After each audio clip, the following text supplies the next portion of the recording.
ധന്യ, നമുക്കൊരു അഭിമാനിക്കാവുന്ന ഉന്നത വിദ്യാഭ്യാസ മന്ത്രി ഉണ്ട് എന്നതാണ് നമുക്കൊക്കെ സന്തോഷിക്കാവുന്ന കാര്യം. അവര് ഒരു രാഷ്ട്രീയ പ്രവർത്തനത്തിലൂടെ മാത്രം വന്ന ആളല്ല, അധ്യാപക സംഘടനയിലൂടെ വന്ന ആളാണ്. അതായത് പൊതുവായ രാഷ്ട്രീയ പ്രവർത്തനം അവർ നടത്തിയിട്ടില്ല എന്നുള്ളതാണ്. പക്ഷേ അവരൊരു പ്രൊഫസറാണ്, മീൻസ് കോളേജ് പഠിപ്പിച്ചിരുന്ന ഇംഗ്ലീഷിൻ്റെ പ്രൊഫസറായിരുന്നു എന്നുള്ളതാണ് ഞാൻ മനസ്സിലാക്കുന്നത്. അവരിപ്പോൾ പുതിയ പുതിയ വേർഡുകളും ഭാഷകളും വ്യാകരണങ്ങളും ഒക്കെ കണ്ടെത്തി ലോകത്തിന് മുന്നിൽ നമ്മളെ കേരളത്തെ അങ്ങ് എന്താ പറയുക നെറുകയിലെത്തിച്ചിരിക്കുന്നു. CPM ഇത്തരത്തിലുള്ള ഉന്നത വിദ്യാഭ്യാസ മന്ത്രിമാരൊക്കെ എവിടെ നിന്ന് കിട്ടുന്നു എന്നുള്ളതാണ്.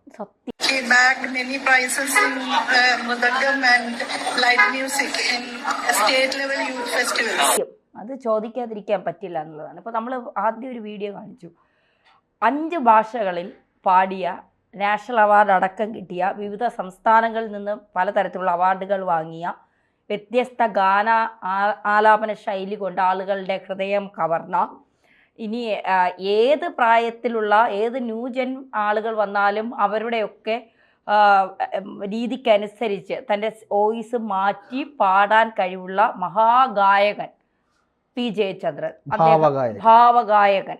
ഏത് ഭാവത്തിലും അദ്ദേഹത്തിന് പാടാൻ കഴിയുമെന്നാണ് അദ്ദേഹം കാണിച്ചു തന്നിട്ട് പോയത്. അദ്ദേഹത്തിൻ്റെ പാട്ടൊന്നും ഒരിക്കലും മാഞ്ഞു പോകില്ല എന്നുള്ളതാണ്. അത്ര കേൾക്കാൻ അത്രയും സുഖകരമായ ഗാനങ്ങൾ അതെ സമ്മാനിച്ചിട്ട് പോയ ആളാണ്. ചന്ദ്രോത്സവത്തിലൊക്കെ അദ്ദേഹം പാടിയ പാട്ടുകളൊക്കെ എത്ര കേട്ടാലും നമുക്ക് മതിവരാത്ത ഗാനങ്ങളുണ്ട് അദ്ദേഹത്തെ. പിന്നെ വളരെ വലിയ വിവാദങ്ങളിലൊന്നും പെടാതെ സ്വാത്വികനായ ഒരു മനുഷ്യൻ.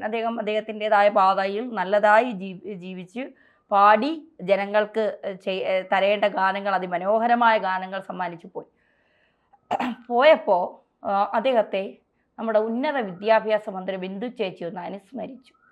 ഇരിങ്ങാലക്കുട സ്പ്രൈറ്റ്സ്. സത്യത്തിൻ്റെ അർത്ഥം എനിക്ക് മനസ്സിലായിട്ടില്ല.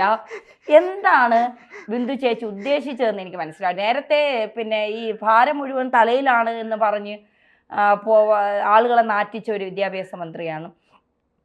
തൊലിക്കട്ടിയും വിവരമില്ലായ്മയും ഉണ്ടെന്ന് പറഞ്ഞുകൊണ്ട് എന്തും പറയാം എന്നുള്ള ഒരു എന്താ പറയുക ഒരവസ്ഥയിലേക്ക് ഈ ഉന്നത വിദ്യാഭ്യാസ മന്ത്രി മാറിയിരിക്കുന്നു എന്നുള്ളതാണ് നമുക്ക് ഇതിൽ നിന്ന് മനസ്സിലാക്കാൻ സാധിക്കുന്നത്. എനിക്ക് ഒരു വിനീതമായ അപേക്ഷയുണ്ട്, ഡോക്ടറേറ്റ് പരിശോധിക്കണം.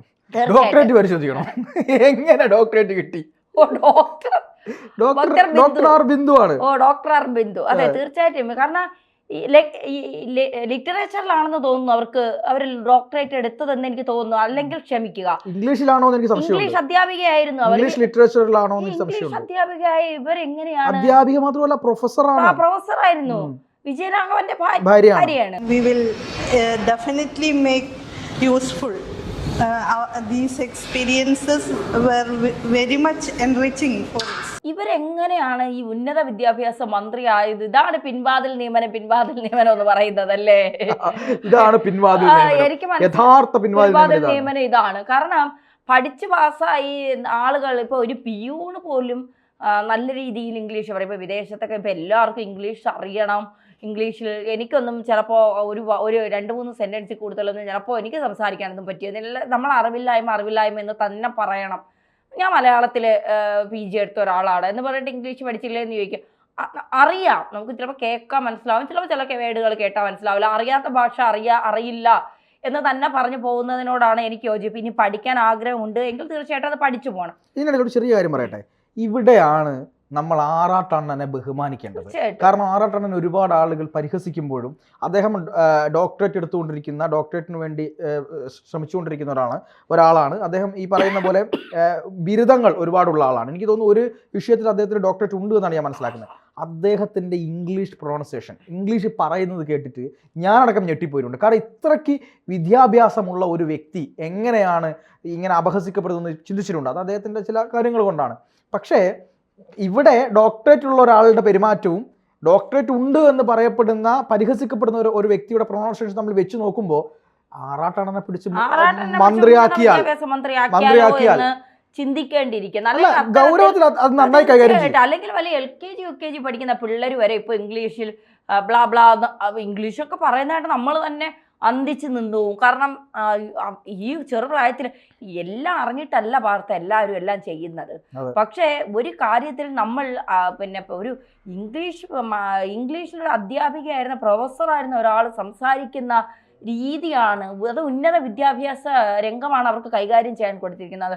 ദയവ് ചെയ്ത് ഒരു അപേക്ഷയാണ് ആർ ബിന്ദുവിനോട്, നിങ്ങളൊരു കാര്യം ചെയ്യുക. ഒന്നുകിൽ ഇത്തരത്തിൽ ANI പോലുള്ള BBC പോലുള്ള മാധ്യമങ്ങൾ സമീപിക്കുമ്പോൾ എന്തെങ്കിലും കഴിവുകൾ പറഞ്ഞ് ഇതിൽ നിന്ന് മാറുക, അല്ലെങ്കിൽ മലയാളത്തിൽ പച്ച മലയാളത്തിൽ സംസാരിച്ചാൽ നിങ്ങൾ ആരും ഒന്നും ചെയ്യാൻ പോകുന്നില്ല. അല്ലെങ്കിൽ മുഖ്യമന്ത്രി പിണറായി വിജയൻ ചെയ്യുന്നത് പോലെ എഴുതി വെച്ച് വായിക്കുക. ആരെങ്കിലും ഉന്നത വിദ്യാഭ്യാസ മന്ത്രി എഴുതി വെച്ച് വായിച്ചു വന്നു ചിലപ്പോൾ വല്ല വിമർശനങ്ങൾ വരും. എങ്കിൽ ഇത്രയും നാണം കിടേണ്ട ഒരു അവസ്ഥ ഉണ്ടാവുമോ? ഒരിക്കലും ഇല്ല. അല്ല, മുഖ്യമന്ത്രി ഒന്നും ആരും കുറ്റം പറയുന്നില്ലല്ലോ. എല്ലാവർക്കും എല്ലാ കാര്യവും ഇല്ല. നമുക്കൊക്കെ ഇപ്പൊ ഉഗാണ്ടയിലെ പ്രസിഡന്റ് ആരെന്ന് ചോദിച്ചാൽ നമ്മൾ ചിലപ്പോൾ ഗൂഗിളിൽ തപ്പി നോക്കുമായിരിക്കും. ഉഗാണ്ടയിലെ ജനസംഖ്യ എത്രയെന്ന് ചോദിച്ചാൽ നമുക്കറിയാൻ പറ്റുമോ? ഗൂഗിളിൽ തപ്പിയാലേ നമുക്കറിയാൻ പറ്റൂ. അല്ലെ, നമുക്കറിയാത്ത എന്തെല്ലാം സൂര്യൻ എന്തുകൊണ്ട് കിഴക്കുദിക്കുന്നു പടിഞ്ഞാറ് ഉദിക്കുന്നില്ലല്ലോ എന്ന് ചോദിച്ചാൽ സൂര്യൻ ഉദിക്കുന്നത് കിഴക്കല്ല, സൂര്യൻ എവിടെ ഉദിക്കുന്നു അതാണ് കിഴക്ക്. അത് മറ്റേ സിനിമയിൽ നമ്മുടെ തിലകൻ പറഞ്ഞിട്ടുണ്ട്, മമ്മൂട്ടി പറഞ്ഞിട്ടുണ്ട്. അപ്പൊ ഇതൊക്കെ മമ്മൂട്ടി ആ സിനിമയെ പറഞ്ഞതുപോലെ പിന്നെ ഭൂമി എത്ര നേരം കറങ്ങുന്നുണ്ട്, ഒരു രാവും പകലും അവൻ എത്ര മണിക്കൂർ എടുക്കുന്നുണ്ട്, ഇതൊക്കെ ചിലപ്പോൾ ചോദിച്ചാൽ നമുക്കൊന്നും നിസ്സാര കാര്യങ്ങൾ ചോദിച്ചാൽ പോലും നമുക്കൊന്നും ചിലപ്പോൾ അറിയില്ലായിരിക്കും. അറിഞ്ഞൂടാന്ന് പറയാൻ ഒരു നാണക്കേടും വേണ്ട എന്നുള്ളതാണ്. മറ്റുള്ളവന്റെ വായിരിക്കണ കേട്ട് ഏറിൽ കയറുന്നതിന് നല്ലത് അറിയില്ല എന്നുള്ളത് അറിയില്ല എന്ന് പറയുന്നത് തന്നെയാണ് ഏറ്റവും നല്ലത്. എന്തിനാണ് ഇങ്ങനെ മറ്റുള്ള സംസ്ഥാനങ്ങൾക്ക് മുന്നിൽ കേരളത്തെ ഇങ്ങനെ നാറ്റിക്കുന്നത്? ANI പോലുള്ള ഒരു വാർത്താ മാധ്യമം ആ റിപ്പോർട്ടർ വന്ന് ചോദിച്ചു, അവരുടെ ചാനലില്, അതൊരു നാഷണൽ ചാനലാണ് അല്ലേ, നാഷണൽ ചാനലാണ്, അതിൽ ഇത് ടെലികാസ്റ്റ് അന്താരാഷ്ട്ര വാർത്താ ഏജൻസിയാണ്. അവരിത് ലോകത്ത് മൊത്തം ഈ സാധനം പോവും. അത് കേൾക്കുമ്പോൾ കേരളത്തിന്റെ ഒരു ഉന്നത വിദ്യാഭ്യാസ മന്ത്രി ഇത്ര മോശമായാണ് ഇംഗ്ലീഷ് കൈകാര്യം ചെയ്യുന്നത് എന്ന് പറയുമ്പോൾ ഒന്ന് ആലോചിച്ച് നോക്ക്. നമ്മുടെ കേരളത്തിന്റെ ഒരു വിദ്യാഭ്യാസ മേഖലയെക്കുറിച്ച് മറ്റു സംസ്ഥാനങ്ങൾക്കോ അല്ലെങ്കിൽ മറ്റു രാജ്യങ്ങൾക്കോ ഉണ്ടാകുന്ന ഒരു മതിപ്പ് എന്തായിരിക്കും എന്നുള്ളത്. ഗവർണർ എന്തിനായിരുന്നു കുറ്റം പറഞ്ഞോണ്ടിരുന്നത്? വിദ്യാഭ്യാസ മേഖല അഴിച്ചു പണിയണമെന്നല്ലേ ഗവർണർ പറഞ്ഞത്. ഇപ്പോ ആർലേക്കറിന്റെ കയ്യിൽ അത് കിട്ടി, ആ പദവി കിട്ടി. ഉന്നത വിദ്യാഭ്യാസ കാര്യങ്ങളിൽ ഗവർണർക്ക് നിയമിക്കുക. VC ഒക്കെ നിയമിക്കുമ്പോ ഞങ്ങൾ അംഗീകരിച്ചില്ലെങ്കിൽ അത് കയ്യിലിരിക്കും, അത് വേറെ കാര്യം. കാരണം ഗവർണർ തീരുമാനം എടുത്തതിന് അംഗീകാരണം ഇതൊന്നും ഇവിടെ വേണ്ട. അതെ, തീരുമാനം എടുത്തത് UGC ആണ്. ഇപ്പൊ ഭരണഘടനാ പ്രകാരമൊക്കെ ഇതിലെ കുറെ കാര്യങ്ങളൊക്കെ വിദഗ്ധർ പറയുന്നുണ്ട്. അതെല്ലാം ആലോചിച്ചായിരിക്കുമല്ലോ UGC ഇതിനൊരു തീരുമാനം എടുത്തത്. അല്ല, അതിലൊരു കാര്യം മാത്രമേ ഉള്ളൂ. അപ്പൊ UGCയുടെ ഇത് അംഗീകരിക്കില്ലെങ്കിൽ UGCയുടെ അംഗീകാരം കോളേജുകൾക്ക് നഷ്ടപ്പെടും. അവിടെ പഠിച്ചിറങ്ങുന്ന കുട്ടികൾക്ക് എന്ത് ചെയ്യാൻ പറ്റില്ല, ഈ മറ്റു സ്ഥലങ്ങളിലേക്ക് പഠനത്തിനൊന്നും പോകാൻ വേണ്ടി ജോലി കിട്ടാനുള്ള സാധ്യതയൊക്കെ കുറയും. ഇതിപ്പോ പാർത്ത ആർലേക്കർ വന്ന് UGCയിലെ VCമാർ നിയമിച്ചാൽ കാവ്യവൽക്കരണവും വേണ്ട, മറ്റൊരു നിയമിച്ചാൽ ചെങ്കൊടിവൽക്കരണവും വേണ്ട. ഇത് കൃത്യമായി വിദ്യാഭ്യാസം വിവരവുമുള്ളവർ പോയി ചെയ്താൽ മതി. VCമാരാണെങ്കിലും അതിന് ഇനി ആരെ നിയമിച്ചാലും ഇതൊക്കെ വിദ്യാഭ്യാസ വിവരമുള്ളവർ ചെയ്താൽ മതി. ഞാൻ ആലോചിക്കുന്നത് ഈ ആർ ബിന്ദു പഠിപ്പിച്ച പിള്ളേരുടെ അവസ്ഥയൊന്ന് ആലോചിച്ചു.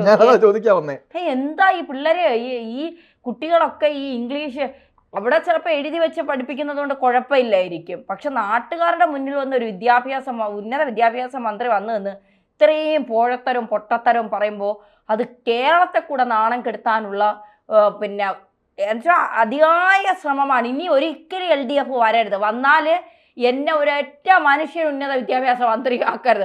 എന്നെ നീയൊക്കെ ഉന്നത വിദ്യാഭ്യാസ മന്ത്രിയാക്കി കാണിച്ചു തരാടാ എന്നുള്ള പകപോക്കുന്നത് പോലെ അല്ലേ, എന്നാ പിണറായിയോട് ഒരു പകയുള്ളത് പോലെ എല്ലായിടവും ചെന്ന് നാറ്റിക്കേക്ക്. ഈ ജോസഫ് മുണ്ടശ്ശേരി മാഷൊക്കെ വിദ്യാഭ്യാസ മന്ത്രിയായിരുന്ന ഒരു കാലത്ത് നിന്ന് അദ്ദേഹത്തിന് പിൻഗാമികളായി വരുന്ന ആളുകളുടെ നിലവാരം എത്രത്തോളം ഉണ്ട് എന്നുള്ളതാണ്. എത്ര മികച്ച മന്ത്രിയായിരുന്നു, എന്ത് നല്ല വിദ്യാഭ്യാസ മന്ത്രിയായിരുന്നു അദ്ദേഹം. അദ്ദേഹത്തൊക്കെ എന്തിനാ മാറ്റിയത്? അദ്ദേഹമൊക്കെ എനിക്ക് തോന്നുന്നു, ഞാൻ അദ്ദേഹത്തിന്റെ മകന്റെ വിവാഹത്തിന് അദ്ദേഹത്തിന്റെ വീട്ടിൽ പോയിരുന്നു.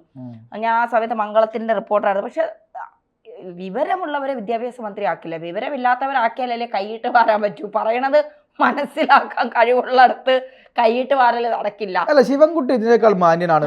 കാരണം അദ്ദേഹം എന്താണ് അറിയാത്ത കാര്യങ്ങൾക്ക് പറയാൻ പോവാറില്ല. അദ്ദേഹം ഇംഗ്ലീഷ് ചോദിച്ചാൽ മലയാളത്തിൽ പറയും, അത് മാന്യതയാണ്. അതേപോലെ കേരളത്തിന് 29 സംസ്ഥാനം അല്ല, അതാണ് ഞാൻ പറഞ്ഞത്. അദ്ദേഹം മാന്യമായി സംസാരിക്കും. ചിലപ്പോൾ ഇങ്ങനെ ചില തെറ്റൊക്കെ പറ്റിയേക്കാം, അറിവില്ലായ്മ. തിരുവനന്തപുരം പറ്റുന്നത് എടുത്തിട്ട് ആളുകൾ കളിയാക്കുന്നത് പോലെ അദ്ദേഹത്തിന്. എന്നാലും അറിയില്ലാത്തത് അറിയില്ല എന്ന് തന്നെ പറഞ്ഞു പോകും. സ്പ്രേഡ് എന്നൊന്നും പറയില്ല, സ്പ്രെഡോ എന്നിട്ട് പറഞ്ഞ ഇരിങ്ങാലക്കുട സ്പ്രൈഡ് സ്പ്രൈഡ് അതൊന്നും പറയില്ല. എന്തായാലും നന്ദി കേരളത്തെ ഇങ്ങനെ അപമാനിച്ചുകൊണ്ടിരിക്കുന്നതിന്. അതെ.